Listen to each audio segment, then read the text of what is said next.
भारत माता के। भाई ये इंद्री की सरदारी की आवाज नहीं है। आदरणीय अमित शाह जी हम सब का मार्गदर्शन करने के लिए आए हैं।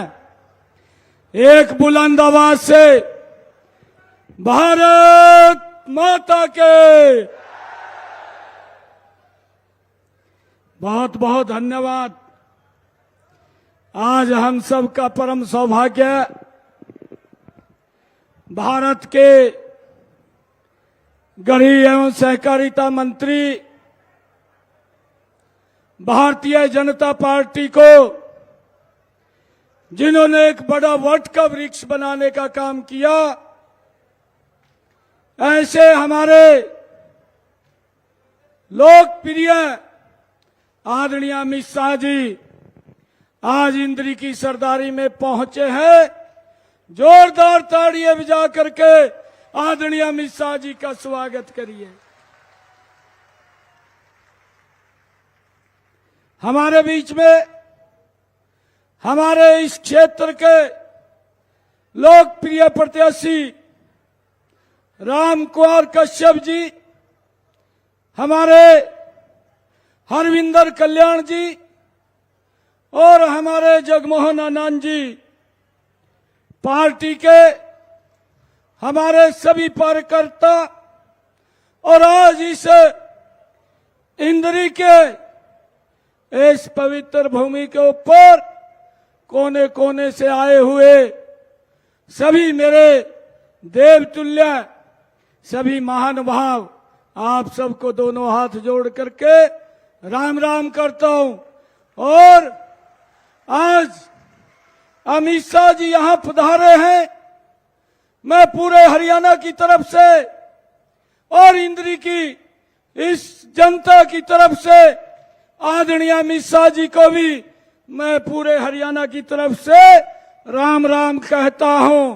भाइयों, चुनाव चल रहा है, अब हम अंतिम चरण में हैं। जो आदरणीय अमित शाह जी का दौरा हरियाणा में हो रहा है, कांग्रेस पार्टी वेंटिलेटर की तरफ बढ़ रही है। भाइयों, 8 तारीख को जब रिजल्ट आएंगे, कांग्रेस पार्टी सुपड़ा साफ हो जाएगा। हरियाणा में तीसरी बार भारतीय जनता पार्टी की सरकार हरियाणा के लोगों ने तय कर दिया है, बनने जा रही है। भाइयों, आज आप लोगों के बीच में आदरणीय अमित शाह जी का स्वागत और अभिनंदन करते हुए ये बड़ा गर्व भी हो रहा है। आदरणीय अमित शाह जी, हमने अभी पिछले दिनों अपना संकल्प पत्र जारी किया। संकल्प पत्र में हमने सबसे पहले हरियाणा की महिलाओं को उनको सम्मान बढ़े योजना बना करके लाडो लक्ष्मी योजना हमने निर्णय किया है। 8 अक्टूबर के बाद हमारी बहनों को 2100 रुपया महीना देने का निर्णय ये हमारी सरकार ने संकल्प पत्र में लिया है। आदरणीय अमित शाह जी, मैं आपको आज एक वाक्य से अवगत कराना चाहता हूं। हमारे इस करनाल जिला से कांग्रेस के प्रत्याशी असंध क्षेत्र से जो चुनाव लड़ रहे हैं, खुलेआम मंच के ऊपर इस बात की चर्चा कर रहे हैं कि हमारी सरकार बन रही है। सबसे पहले मैं अपना घर भरूंगा और फिर अपने नजदीक के लोगों का भरूंगा। उनको जनता से कोई सरोकार नहीं है। आदरणीय अमित शाह जी, उनकी जो सोच है वो सोच 2014 से पहले जिस प्रकार से हरियाणा को उनका शासन झूठ, लूट और भाइयों झांसे की राजनीति करते थे, वही प्रतीत होता है। परंतु हरियाणा के लोग अब मान बना चुके हैं, कांग्रेस का ना झूठ चलेगा और न उनका झांसा चलेगा और लूटने का तो कोई मतलब नहीं है जब हरियाणा की हमारी जागरूक जनता बैठी है। हरियाणा आपके साथ मिलकर के, आदरणीय मोदी जी के साथ मिलकर के विकास की नई ऊंचाइयों को छूने के लिए तीसरी बार तैयार है। हरियाणा ने मन बनाया है तीसरी बार भारतीय जनता पार्टी की हरियाणा में सरकार बन रही है। आप यहां आए हैं, मैं पुनः सभी इंद्री के कार्यकर्ता, हमारे देवतुल्य यहाँ की जनता, उनकी तरफ से और हरियाणा की जनता की तरफ से आपका मैं अभिनंदन और स्वागत करता हूं। एक जोरदार जयकारे के साथ भारत माता के बहुत बहुत धन्यवाद। भारत माता की, भारतीय जनता पार्टी, भारतीय जनता पार्टी। आदरणीय श्री अमित शाह जी का मैं यहाँ स्वागत अभिनंदन करते हुए उन्हें सम्मानित मंच पर आमंत्रित करती हूँ। उनका मार्गदर्शन मिलेगा और तीसरी बार एक कमल का फूल जब हरियाणा में खिलेगा, जिससे हरियाणा महकेगा। आदरणीय अमित शाह जी, मेरे साथ बोलिए, भारत माता की। क्यों भाई, इंद्री वालों की आवाज को क्या हो गया है? अरे ऐसी आवाज नहीं चलती। मोदी जी दिल्ली में है, दिल्ली तक आवाज जानी चाहिए। जाएगी या नहीं जाएगी? तो मेरे साथ दोनों हाथ उठाइए, उठाइए दोनों हाथ, विजय के संकल्प की मुट्ठी बींचे और प्रचंड आवाज से बोलिए, भारत माता की जय श्री राम, जय जय श्री राम। मंच पर उपस्थित हमारे लोकप्रिय मुख्यमंत्री श्रीमान नायब सिंह सैनी जी, एडवोकेट वेदपाल जी, हमारे सांसद सतीश गौतम जी, उत्तर प्रदेश के मंत्री नरेंद्र कश्यप जी, श्री भारत भूषण जी, श्री वृद्धभूषण गुप्ता जी, और आज यहां पर जिनको जिताने की मैं अपील करने आया हूं, ऐसे हमारे प्रत्याशी श्री राम कुमार कश्यप जी। राम कुमार जी आगे आइए जरा। हरविंदर कल्याण जी, योगेंद्र राणा जी, भगवान दास कबीरपंथी जी, जगमोहन आनंद जी, और आज इस विशाल जनसभा में आए हुए प्यारे भाइयों बहनों माताओं और मेरे जिगर के टुकड़े जैसे युवा मित्रों, आप सभी को नमस्कार। भाइयों बहनों, इंद्री की इस पवित्र भूमि पर आज मैं तीसरी बार भारतीय जनता पार्टी की आपको आशीर्वाद देने की अपील करने के लिए आया हूं। 10 साल तक आपने भाजपा की सरकार बनाई। 10 साल पहले हमारे हरियाणा में क्या चलता था? मुझे बताओ युवाओं, खर्ची और पर्ची के बगैर नौकरी मिलती थी क्या? अरे जोर से बोलो, मिलती थी? एक ही जाति का विकास होता था, एक ही जिले का विकास होता था, 36 बिरादरी का विकास होता था क्या? जोर से बोलो, होता था क्या? आज हमने 2 लाख युवाओं को खर्ची और पर्ची के बगैर डाकिए से अपॉइंटमेंट लेटर भेजकर नौकरी देने का काम। सिर्फ रोहतक नहीं, पूरे हरियाणा का विकास किया। और एक जाति नहीं, 26 बिरादरी का काम करने का काम ये भारतीय जनता पार्टी की सरकार ने की। भाइयों बहनों, ये कांग्रेस पार्टी, ये राहुल बाबा जो घूम रहे हैं, आप मेरी बात याद रखना, ये झूठ की फैक्ट्री है, झूठ की फैक्ट्री है। ये कह रहे हैं आप पिछड़ा समाज की बात कर रहे हैं।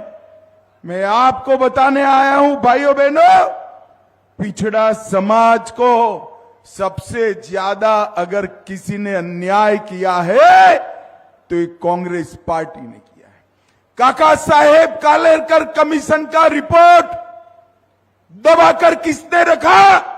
जवाहरलाल नेहरू से इंदिरा गांधी तक कांग्रेस पार्टी ने रखा। मंडल कमीशन का रिपोर्ट किसने दबाया? इंदिरा गांधी ने दबाया। और जब मंडल कमीशन लागू किया, इसका विरोध किसने किया? राहुल बाबा, आपके पिता राजीव गांधी ने किया, राजीव गांधी ने किया। भारतीय जनता पार्टी की नरेंद्र मोदी सरकार ने ओबीसी को मेडिकल, इंजीनियरिंग, सैनिक स्कूल सभी में आरक्षण देने का काम नरेंद्र मोदी जी ने किया है, नरेंद्र मोदी जी ने किया। और भाइयों बहनों, हमारे सैनी जी ने ओबीसी का क्रीमी लेयर जो 6 लाख तक था उसको बढ़ाकर 8 लाख और तनख्वाह और कृषि आवक को भी बात करने का काम हमारे नायब सैनी जी ने बनाया है। भाइयों बहनों, ये झूठ की फैक्ट्री चलाने वाले राहुल बाबा आज सेना के जवानों की बात कर रहे हैं। अरे राहुल बाबा, शर्म करो, शर्म करो। ये हरियाणा हमारा वीर भूमि है। यहां की माताओं ने सेना में हर 10वां जवान मेरे हरियाणा से भेजा है, हरियाणा से भेजा है। और आप क्या बात करते हो? 40-40 साल तक 1 रैंक 1 पेंशन किसने रोक कर रखा? इंदिरा गांधी, राजीव गांधी, सोनिया गांधी 40 साल राज करे, आपने 1 रैंक 1 पेंशन नहीं दिया। हरियाणा वालों, आपने 14 में मोदी जी को प्रधानमंत्री बनाया, 15 में 1 रैंक 1 पेंशन देने का काम नरेंद्र मोदी जी ने। और भाइयों बहनों, ये झूठ बोलते हैं अग्निवीरों के लिए कि अग्निवीरों से युवा बेकार हो जाएंगे। मैं आपको बताता हूं, हमारे संकल्प पत्र में हमने तय किया है हरियाणा के एक एक अग्निवीर को भारत सरकार और हरियाणा सरकार पक्की पेंशन वाली नौकरी देने का काम करेंगे। अग्निवीर युवाओं को बेरोजगार करने की योजना नहीं है। अग्निवीर हमारी सेना की आयु कम करने की योजना है। 4 साल तक वहां काम कर 30 लाख का एफडी लेकर जब युवा आएगा, लाल जाजम बिठाकर उसको सीआरपीएफ, बीएसएफ, आईटीबीपी, एसएसबी और हरियाणा सरकार में नौकरी देने का काम भारतीय जनता पार्टी करेगी, भारतीय जनता पार्टी। भाइयों बहनों, मैं पूरे हरियाणा में घूम कर आ रहा हूं, माहौल देखा है मैंने। हरियाणा में भाजपा की सरकार बनने वाली है, हैट्रिक लगने वाली है, हैट्रिक लगने वाली है, कमल खिलने वाला है। हमारे कुछ प्रत्याशी इधर उधर निर्दल खड़े रहे हैं, उनकी चिंता मत करो, चुनाव के बाद हम ले लेंगे। वोट तो देना है, कमल के निशान पर वोट देना है। आपका वोट बिगाड़िएगा मत। मैं आपको कहता हूं, आपका वोट मत बिगाड़िएगा। राहुल बाबा अभी अभी अमेरिका जाकर अंग्रेजी में बोलकर आए हैं कि हम आरक्षण समाप्त कर देंगे। मुझे बताओ भाई, एससी का, एसटी का, हमारे पिछड़े वर्ग का और जो सवर्ण वर्ग है उसके गरीबों का आरक्षण समाप्त करना है क्या? जोर से बोलो, करना है क्या? ये राहुल बाबा क्या कर रहा है अंग्रेजी में? वो मानते हैं कि हम अंग्रेजी में बोलेंगे तो हरियाणा वालों को समझ में नहीं आता। उनको मालूम नहीं, हम भाजपा वाला हिंदी कर कर बता देंगे हरियाणा वाले को।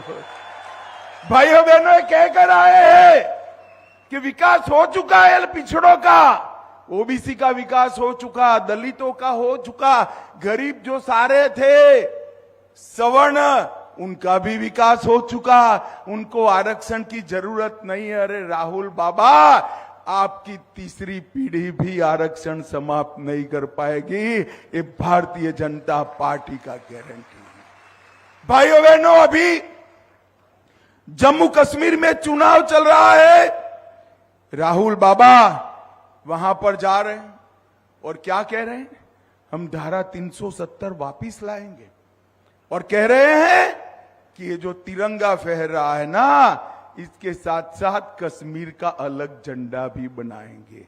मुझे मन से बताना इंद्री वालों, ये कश्मीर है वो भारत का है या नहीं है?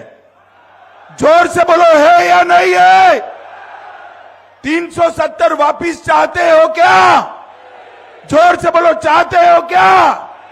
अरे झंडा कैसे हो सकता है कश्मीर में दूसरा?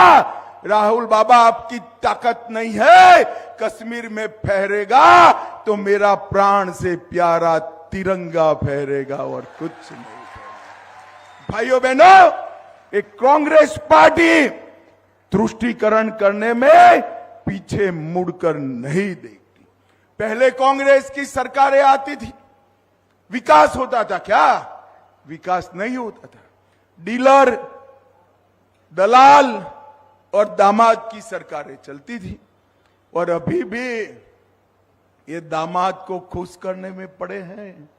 और भाइयों बहनों, इनकी सरकार आ गई तो अभी अभी हमारे सीएम साहब ने बताया, कांग्रेस के प्रत्याशी कहने लगे हैं, पहले मेरा घर नया बनाऊंगा, फिर मेरे सपोर्टर का बनाऊंगा, फिर मेरी पार्टी वालों का बनाऊंगा।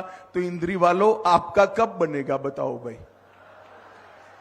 इनका उद्देश्य हरियाणा के युवा को काम पर लगाना नहीं है, अपने दामाद का घर भरने का है, घर भरने का है। भाइयों बहनों, इनको गलती से भी घुसने मत देना।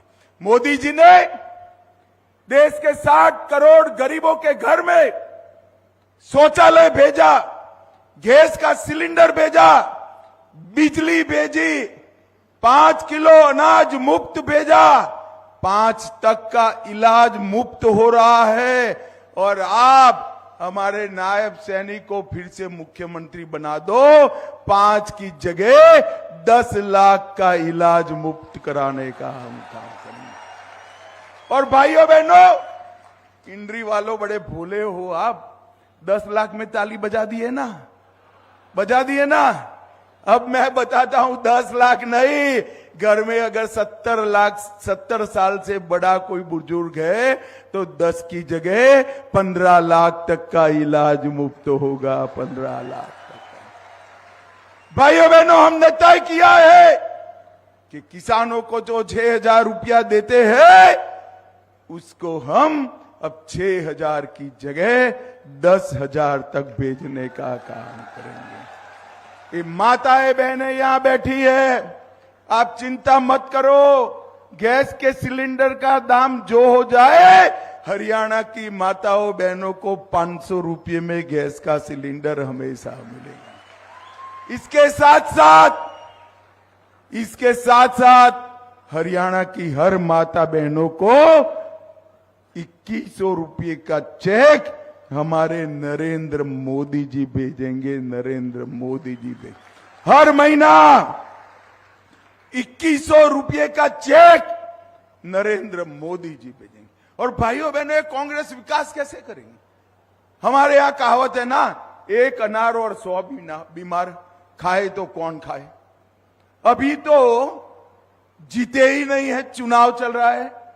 अब हुड्डा साहब कहेंगे मैं मुख्यमंत्री बनूंगा, बेटा कहता है कि आप बूढ़े हो चुके हो, मैं बनूंगा।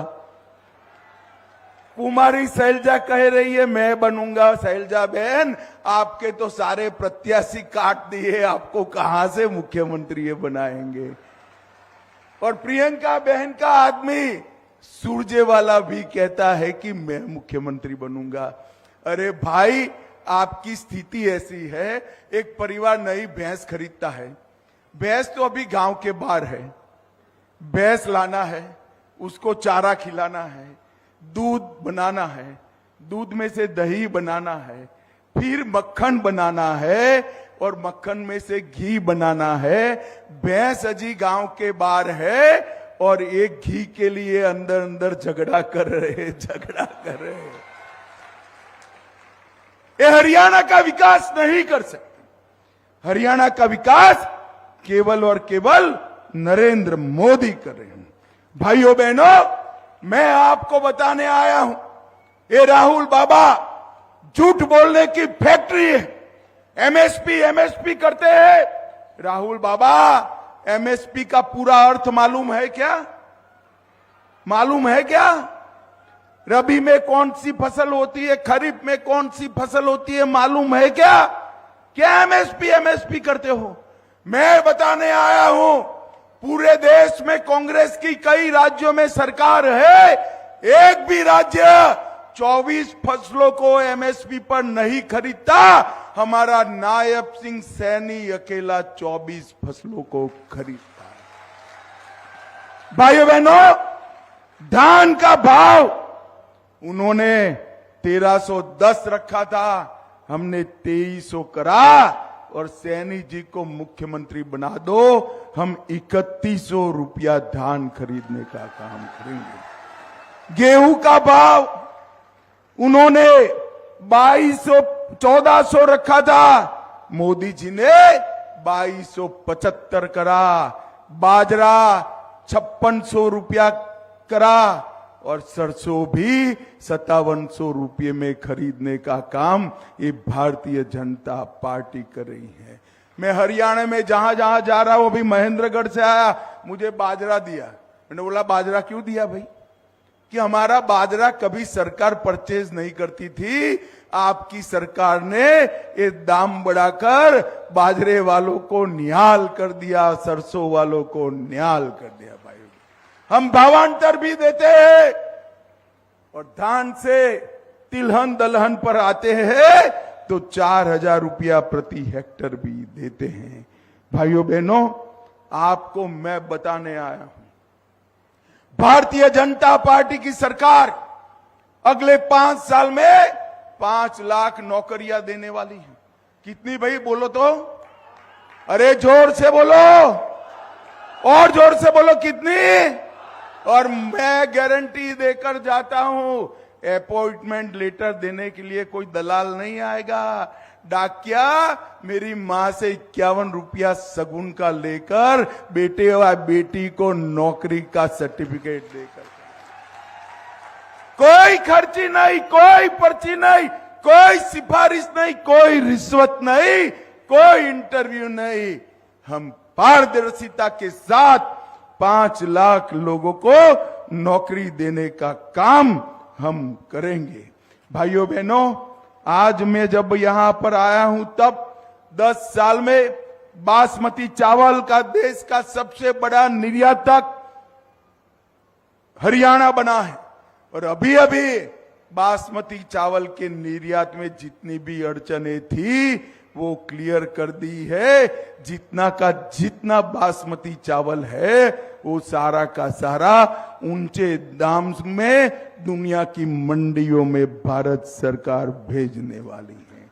गांव में लाल डोरे में मालिकाना हक हरियाणा ने दिया, पढ़ी लिखी पंचायतें हरियाणा ने दी, माताओं बहनों को 50% का आरक्षण हरियाणा ने दिया, सभी घरों में गैस का सिलेंडर हरियाणा ने पहुंचाया, सभी घरों में शौचालय 10 साल में भारतीय जनता पार्टी में पहुंचाया, खर्ची पर्ची के बगैर नौकरी दी और हमने किसानों को 2-2 हजार 4-4 हजार मुआवजा भी ज्यादा बारिश का देने का काम हमारी नायब सिंह सैनी की सरकार ने किया।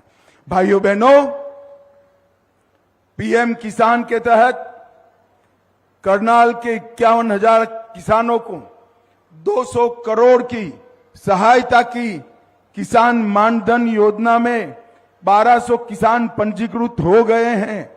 आरोग्य योजना में 8 लाख लोगों को करनाल में 5 लाख तक का इलाज मुफ्त मिल रहा है और 761 करोड़ से मेडिकल कॉलेज की स्थापना की है। 200 करोड़ से 85 किलोमीटर लंबा जींद करनाल हाईवे बना दिया। पीएम स्वनिधि के तहत 80 लाख रुपया हमने रेडी पटरी वालों को दिया और आने वाले 5 साल में करनाल में हम एक औद्योगिक मॉडल टाउनशिप बनाने का काम करेंगे।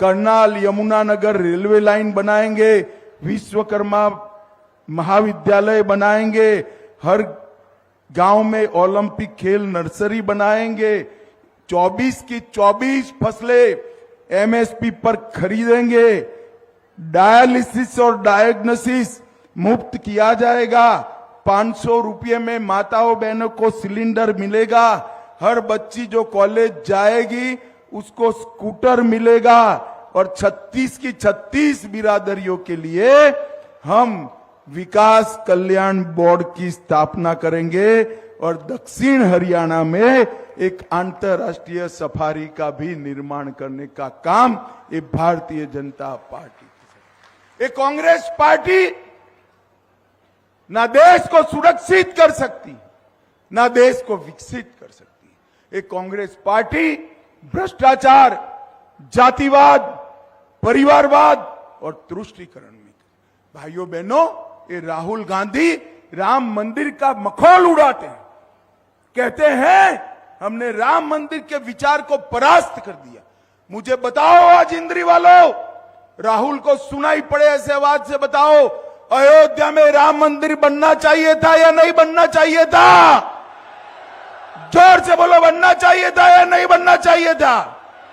अरे राहुल बाबा, 75 साल तक आपके पुरखे रामलल्ला को टेंट में रखे थे।